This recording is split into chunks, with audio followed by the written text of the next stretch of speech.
أعوذ بالله من الشيطان الرجيم. بسم الله الرحمن الرحيم.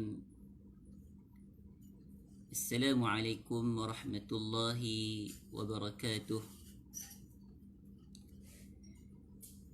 إن الحمد لله نحمده ونستعينه ونستهديه ونستغفره ونتوب إليه ومن شرور أنفسنا ومن سيئات أعمالنا من يهد الله فلا مضل له ومن يضلل فلن تجد له وليا مرشدا.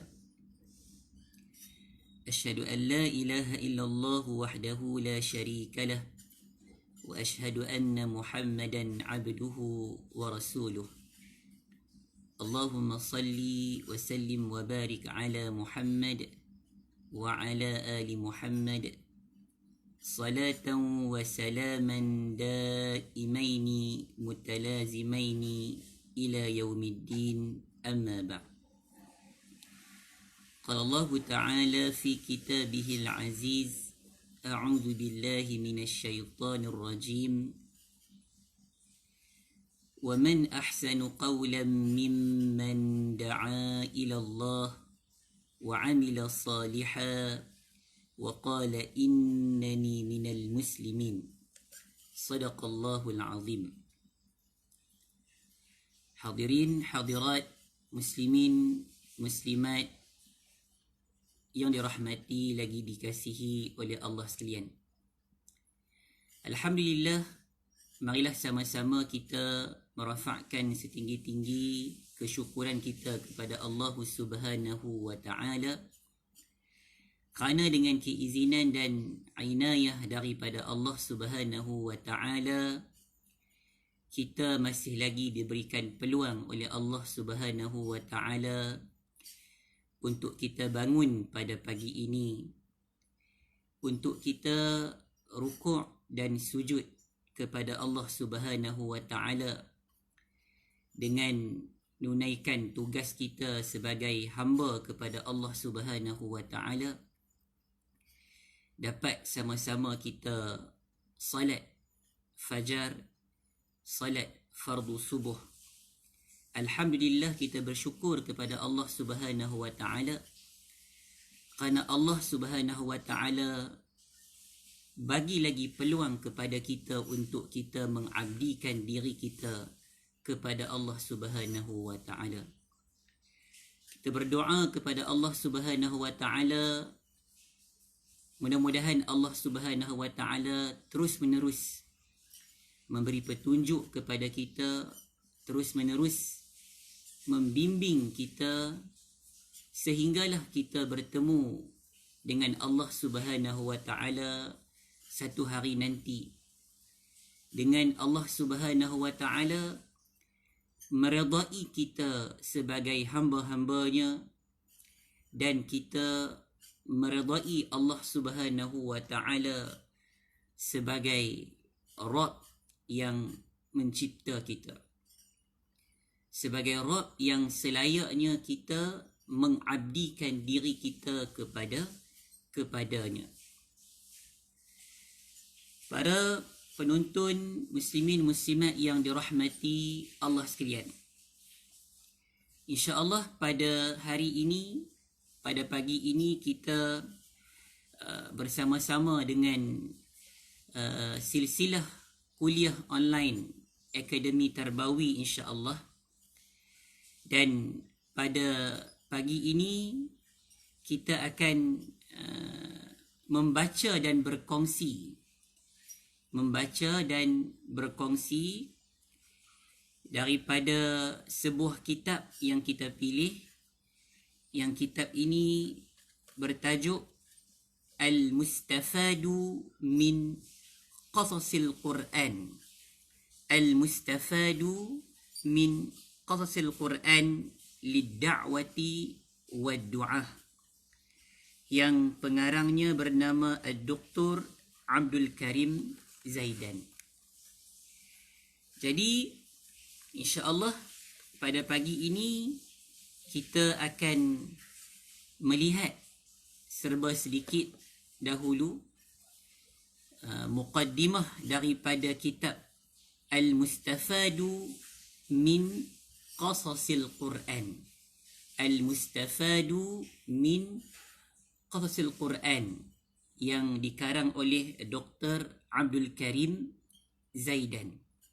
Dan insya-Allah kuliah ini insya-Allah akan kita teruskan secara bersiri, dan insya-Allah pada setiap pagi Isnin insya-Allah kurang lebih jam 6.30 pagi kita akan sama-sama membaca dan berkongsi daripada kitab yang tajuknya Al-Mustafadu min Qasasil Quran, lid-da'wah wad-du'ah, lid-da'wah wad-du'ah, iaitu kalau kita tengok dari segi terjemahannya lebih kurang maksudnya faedah-faedah daripada kisah-kisah Al-Quran, faedah-faedah daripada kisah-kisah Al-Quran kepada dakwah dan juga pendakwah, kepada dakwah dan juga para da'i, dan juga kepada kita semua, kerana kita sebagai umat Islam, sebagai umat Muhammad sallallahu alaihi wasallam, maka kita sebenarnya menggalas tugas yang telah pun diwariskan oleh Rasulullah sallallahu alaihi wasallam kepada para sahabat, kepada para tabi'in, kepada para tabi'ut tabi'in, dan seterusnya. Tugas dakwah ini diwariskan kepada umat Nabi Muhammad sallallahu alaihi wasallam untuk sama-sama kita pikul, untuk sama-sama kita galas tugas yang mulia ini, insya-Allah. Tuan-tuan puan-puan rahmati Allah sekalian, dengan kadar kemampuan yang Allah Subhanahu wa taala berikan kepada kita. Muslimin muslimat, tuan-tuan puan-puan rahmati Allah sekalian, dalam muqaddimah kitab Al-Mustafadu min Qasasil Quranil Karim ini menjelaskan kepada kita bahawa kisah-kisah yang terdapat dalam Al-Quran ini sebenarnya baik kisah itu kisah para nabi maupun orang-orang mukmin, bahkan kisah-kisah orang kafir dan juga orang-orang yang zalim yang ada di atas muka bumi ini, maka semua kisah-kisah ini sebenarnya ditujukan kepada kita. Ditujukan kepada kita. Kerana Al-Quran ini diturunkan kepada Nabi Muhammad sallallahu alaihi wasallam, dan Al-Quran itu disampaikan oleh Rasulullah sallallahu alaihi wasallam kepada para sahabat, dan Al-Quran itu sampai kepada kita. Ini bermakna kisah-kisah yang Allah Subhanahu wa taala ceritakan, yang Allah Subhanahu wa taala khabarkan dalam Al-Quran, sama ada kisah para nabi dan juga pengikut-pengikutnya daripada kalangan orang yang beriman, ataupun kisah-kisah yang kita sebut kisah-kisah yang Allah cerita tentang orang-orang kafir maupun orang-orang yang zalim, orang-orang yang membuat kerosakan di atas muka bumi ini. Semua kisah-kisah yang diceritakan, yang dipaparkan oleh Allah Subhanahu wa taala dalam Al-Quran ini adalah ditujukan kepada kita. Kalau kita melihat, tuan-tuan puan-puan yang dirahmati Allah sekalian, kalau kita mengetahui bahawa Al-Quran ini, kalau kita tengok tebal Al-Quran itu kalau muka suratnya ada 600 lebih. Kalau surahnya kalau kita kira dan semua orang sedia maklum, ada 114 surah dalam Al-Quran. Kalau kita tengok pula dari segi bilangan ayat Al-Quran, tuan-tuan perempuan, ayat Al-Quran ini bilangannya boleh kita kira dan telah pun dikira oleh kita kata para ahlinya, terdapat 6,236 ayat Al-Quran. Itu Al-Quran yang diturunkan kepada kita, kepada Nabi Muhammad, dan disampaikan kepada kita. Dan kalau kita tengok, dikatakan 1/3 daripada isi kandungan Al-Quran. Maknanya 1/3 daripada 6,236 ayat Al-Quran itu dikatakan semuanya adalah kisah-kisah. Semuanya adalah cerita-cerita yang telah pun dipaparkan, yang telah pun dikhabarkan, yang telah pun diceritakan oleh Allah Subhanahu wa Ta'ala untuk kita sama-sama mengambil petunjuk, untuk sama-sama kita mengambil panduan, untuk sama-sama kita mengambil pengajaran dan ibrah buat bekalan kita untuk kita menggalas dua tugas utama, iaitu tugas kita menjadi hamba kepada Allah Subhanahu wa Ta'ala dan tugas kita menjadi khalifah Allah di atas muka bumi ini. Muslimin, muslimat, tuan-tuan, puan-puan yang dirahmati Allah sekalian. Kisah dalam Al-Quran ini adalah kisah yang terbaik. Jadi kisah dalam Al-Quran ini merupakan kisah yang terbaik yang ada di atas muka bumi ini. Kisah yang terbaik. Sebab itu, tuan-tuan dan puan-puan, bila mana kita membaca surah Yusuf, Allah Subhanahu wa Ta'ala berfirman, A'udzu billahi minasyaitonir rajim.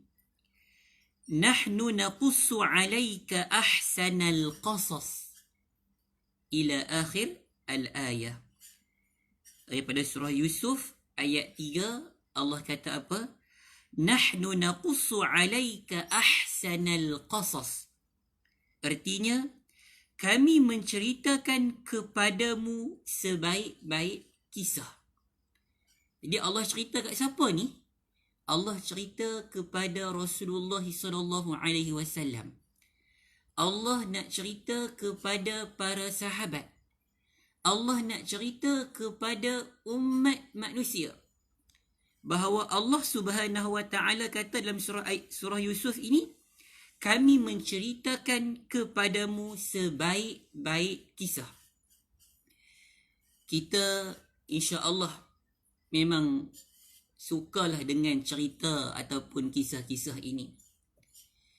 Memang menjadi, kita kata, menjadi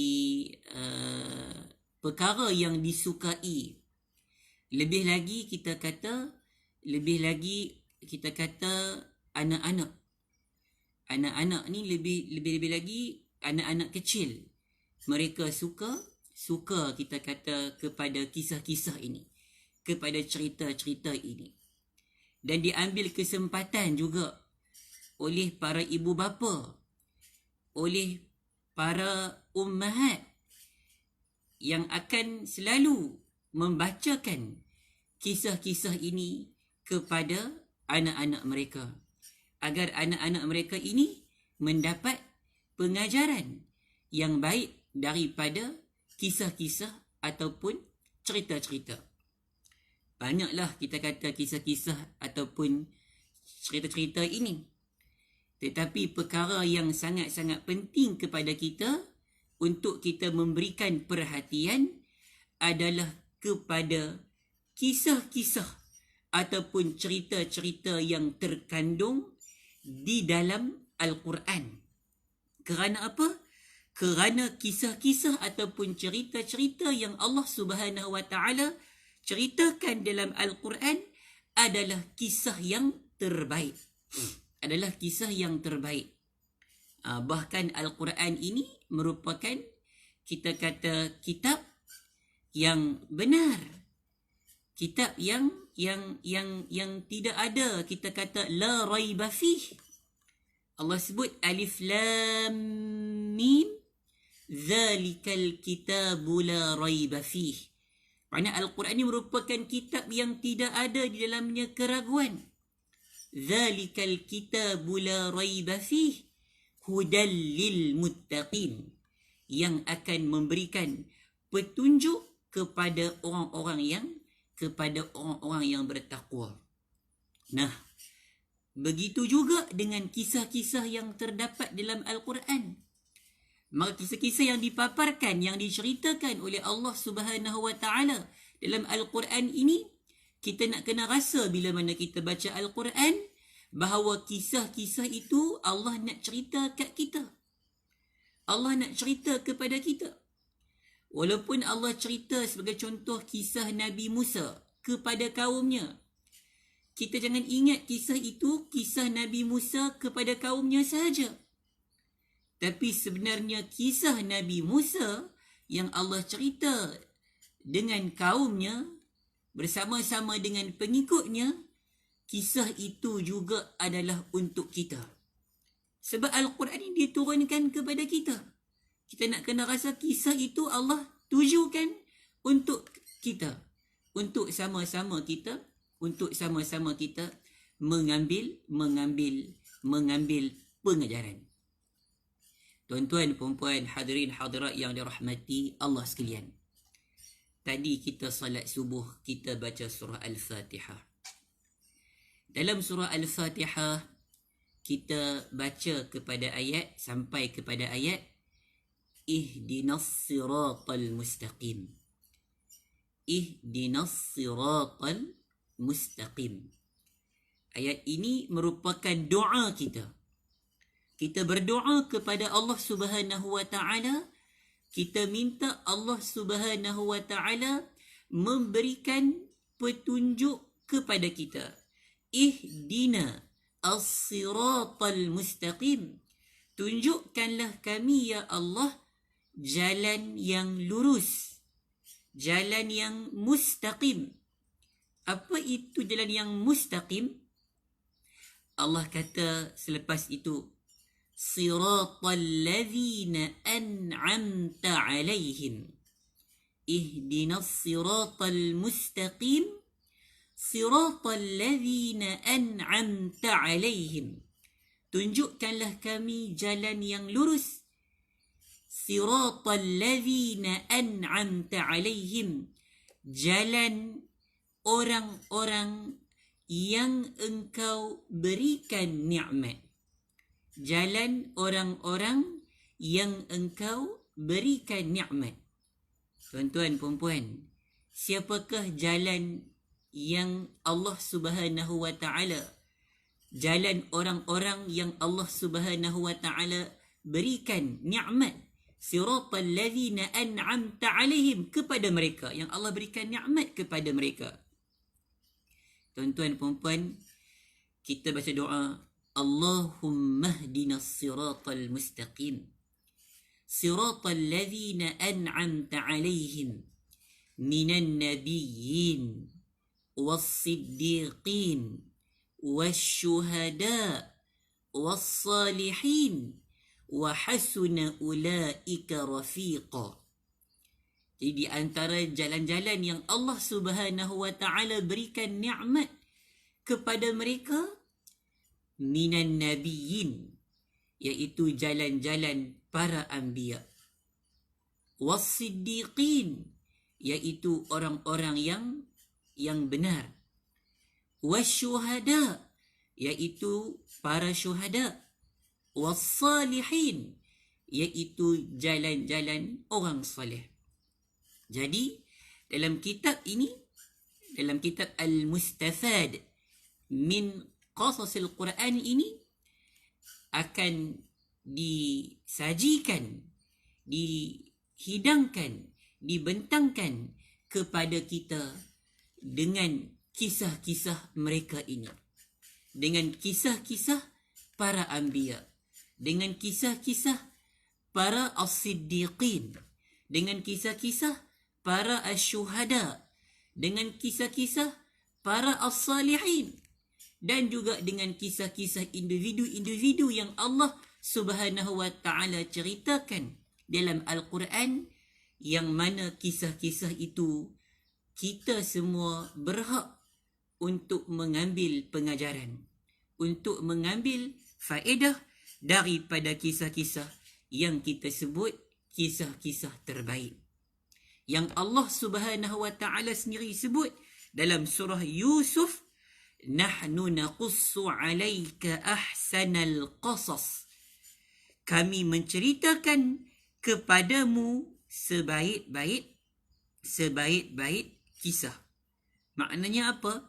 Maksud sebaik-baik kisah ni apa, tuan-tuan puan-puan?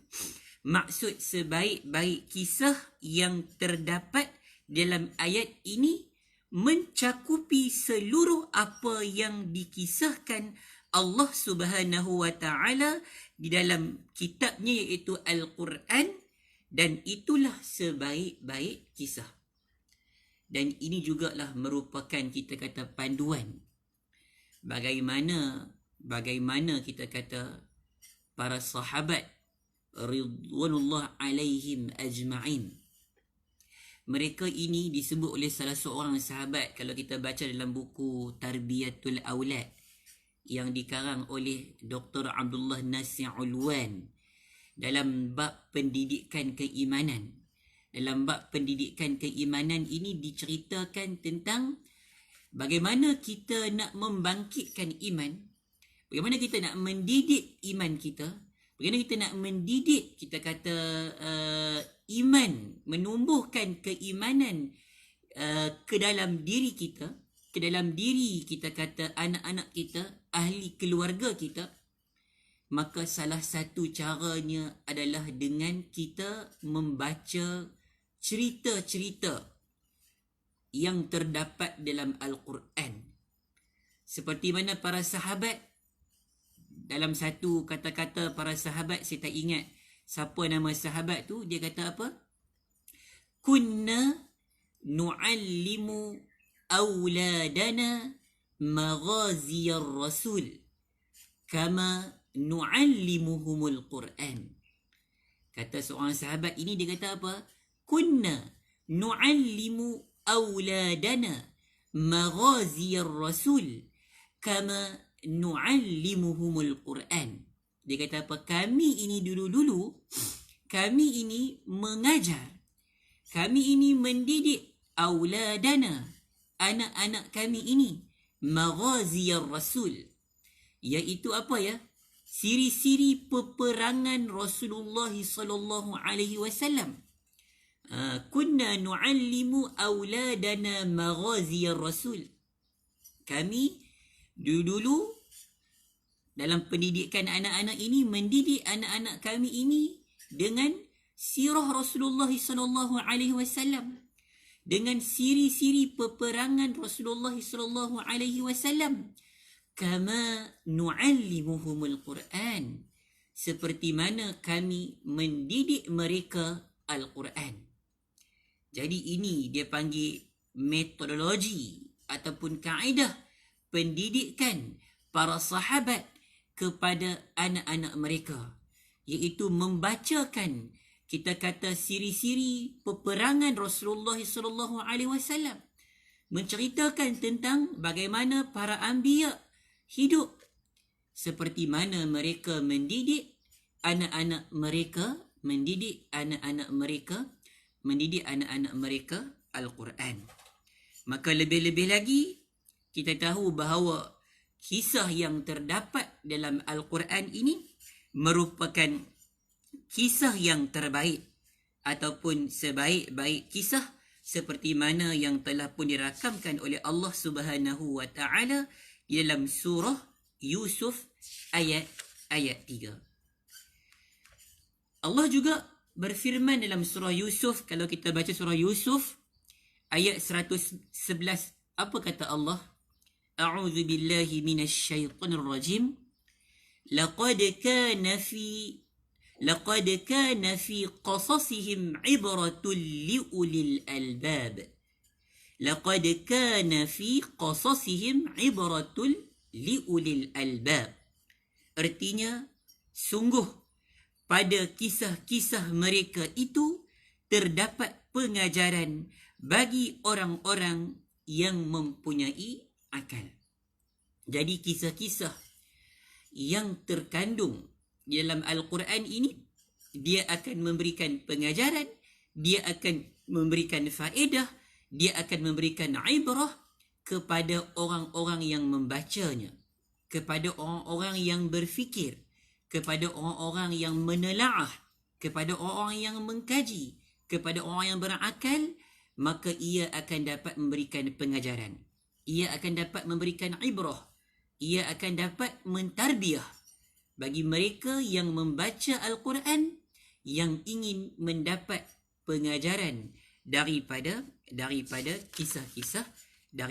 kisah-kisah yang terdapat dalam Al-Quran.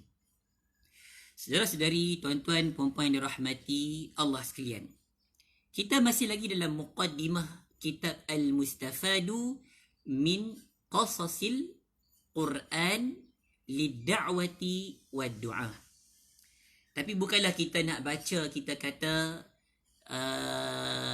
perenggan demi perenggan.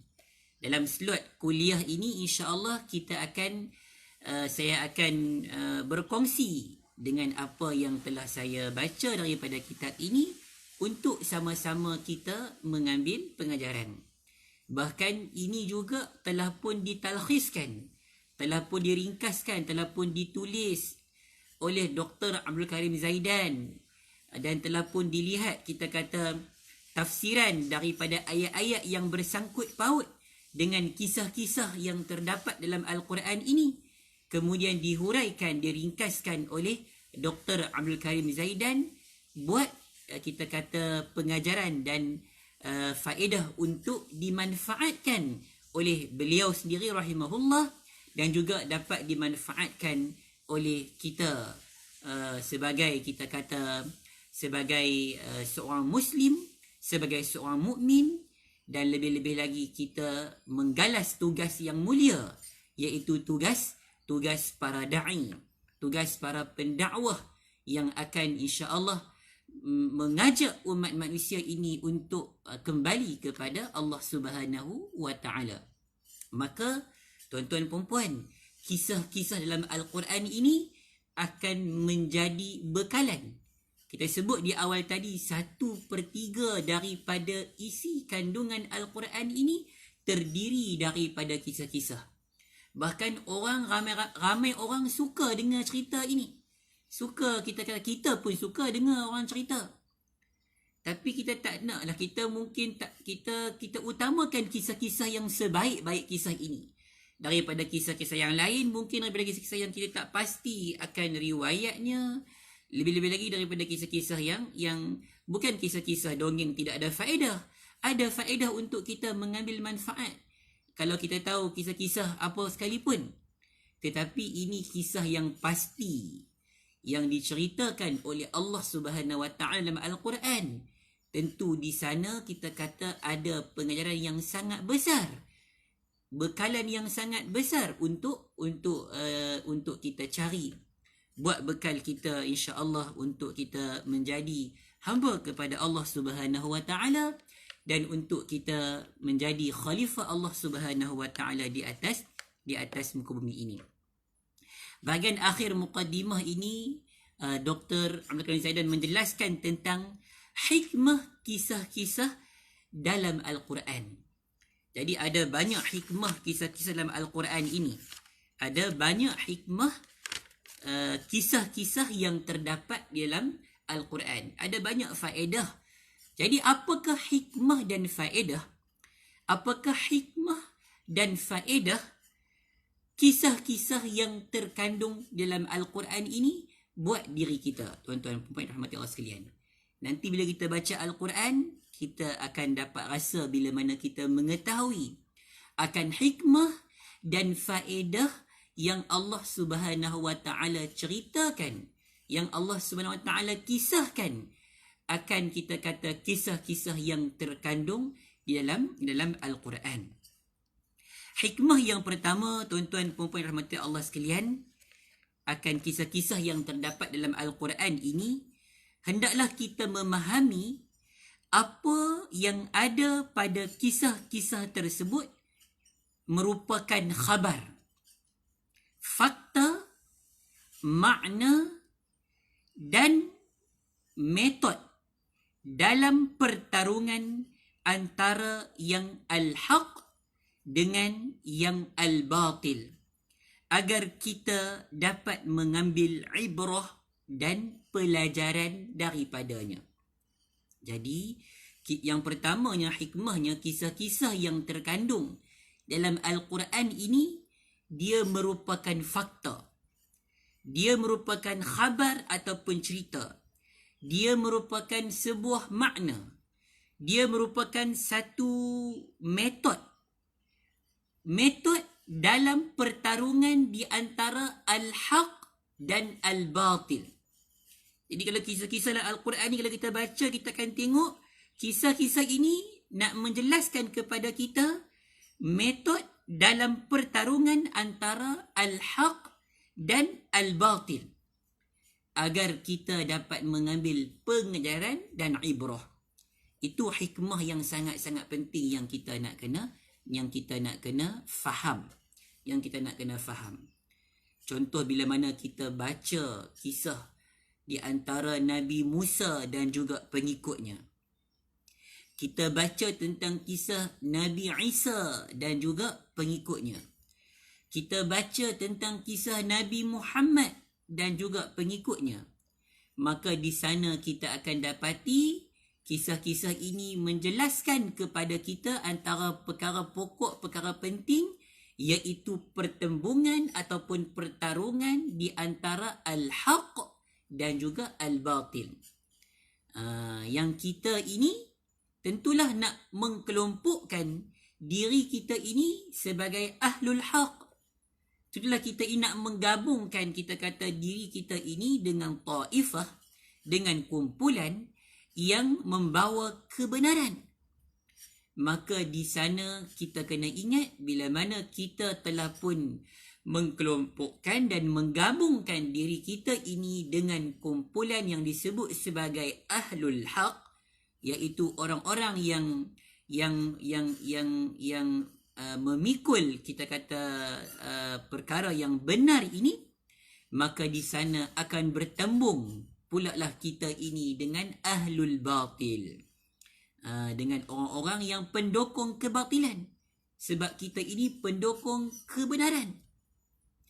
Maka dengan bila mana kita membaca kisah-kisah yang menjelaskan tentang, kita kata, pertembungan ini, kita nak kena rasa bahawa pertembungan di antara kebenaran dan kebatilan ini bermula daripada Nabi Adam lagi, sehinggalah akhir zaman nanti. Bahawa pertembungan, bahawa kebenaran dan juga kebatilan ini, dia tak boleh duduk satu meja. Dia tak boleh duduk sekali. Kebenaran dengan kebatilan ini, dia tak boleh berkompromi, tak boleh. Dia duduk asing-asing. Dia tak boleh. Dan kebenaran dan kebatilan ini, dia akan sentiasa bertembung. Dan kita nak kena bersama-sama dengan pendukung kebenaran. Kita nak kena jadi orang-orang yang benar. Kita nak kena bersama-sama dengan pendukung, kita kata, kebenaran, dan bertembung dengan pendukung kita kata kebatilan. Dan itulah kita kata dakwah. Itulah kita kata dakwah itu. Itu nak mengajak orang untuk kembali mengabdikan diri kepada Allah Subhanahu wa taala. Dan kerja-kerja ini memang kerja-kerja yang mencabar. Kerja-kerja yang penuh dengan, kita kata, ujian, mihnah dan tribulasi. Bila mana kita menggalas tugas kita kata panji kebenaran ini. Kita memegang panji kebenaran, memang kita akan bertembung dengan orang yang memegang panji kebatilan. Nah, maka di sana kisah-kisah Al-Quran ini akan menjadi bekalan.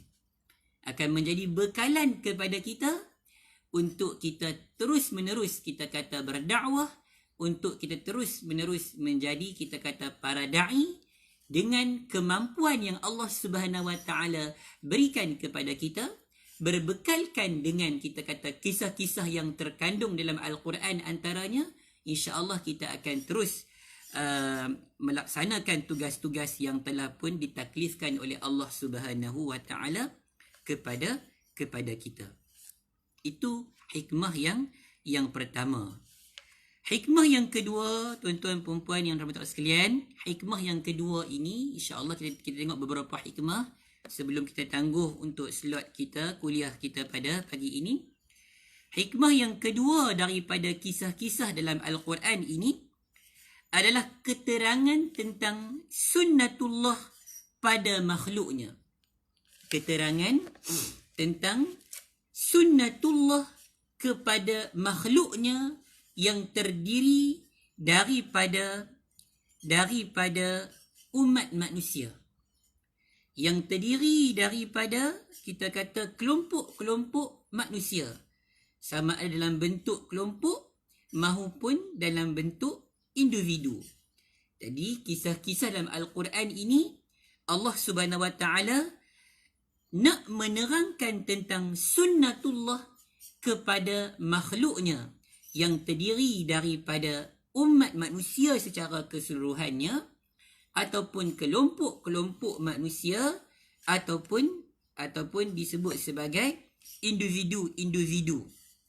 Dan sunnatullah ini berlaku bagi kaum terdahulu dan akan terus berlaku kepada generasi yang datang berikutnya, agar kaum mukmin dapat mengambil pengajaran.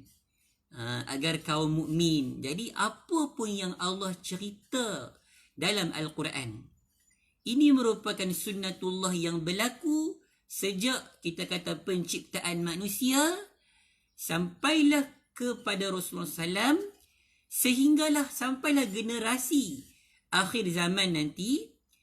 Semua sunnatullah ini adalah untuk apa? Untuk kita kata manusia ataupun jamaat ataupun individu-individu daripada orang mukmin itu sendiri mengambil pengajaran dan mengambil faedah. Walaupun cerita itu Allah cerita tentang orang kafir. Walaupun cerita itu Allah cerita tentang orang kafir, tetapi bukan Allah nak cerita kepada orang kafir sahaja. Cerita itu juga agar kita dapat mengambil pengajaran. Agar kita tidak jadi seperti mereka. Tidak jadi seperti orang kafir. Tidak jadi seperti orang-orang yang zalim. Tidak jadi seperti orang-orang yang melakukan kerosakan di atas muka bumi ini. Ini merupakan apa yang disebut sebagai sunnatullah. Sebagai sunnatullah yang telah pun diterangkan oleh Allah Subhanahu Wa Taala kepada seluruh makhluknya. Saudari yang dirahmati Allah sekalian, yang ketiga, insya-Allah yang ketiga ni kita kira yang terakhir pada slot pagi ini.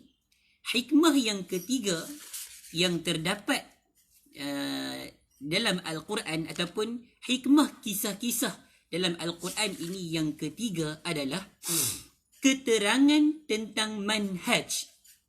Jadi Allah nak cerita tentang manhaj. Al-Quran nak cerita tentang manhaj. Jadi kisah Al-Quran ini terdapat keterangan tentang manhaj ataupun metod. Manhaj ataupun metod para nabi dalam berdakwah kepada Allah.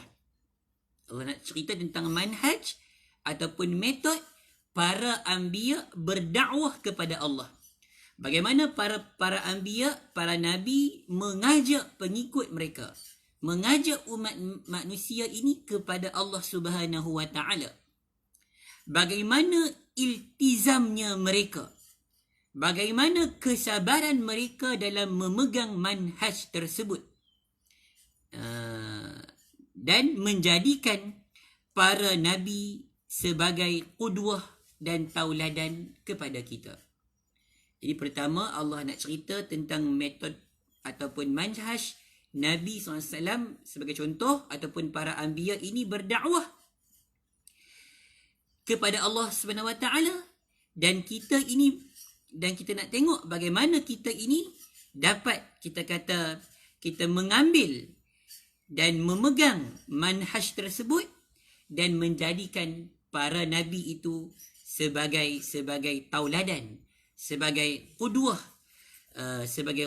bagi kita, bagi umat Islam, bagi para muslimin, bagi para muslimat, bagi kita semua, untuk kita kata mengikuti ataupun menelusuri perjalanan, kita kata, para anbiya, perjalanan Rasulullah sallallahu alaihi wasallam. Sebab itu Allah Subhanahu wa taala berfirman, disebut dekat sini, Allah Subhanahu wa taala berfirman kepada nabinya Muhammad sallallahu alaihi wasallam, dan umatnya terpanggil juga. Maknanya bila Allah bagi tahu kepada nabi, maka kita nak kena turut serta. Ayat itu tu pun untuk kita juga. Kita nak kena rasa terpanggil juga, tuan-tuan dan puan-puan. Firman Allah dalam surah Al-An'am, a'udzu billahi minasyaitonir rajim, ulaika allazina hadallah fabihudahu muqtadih.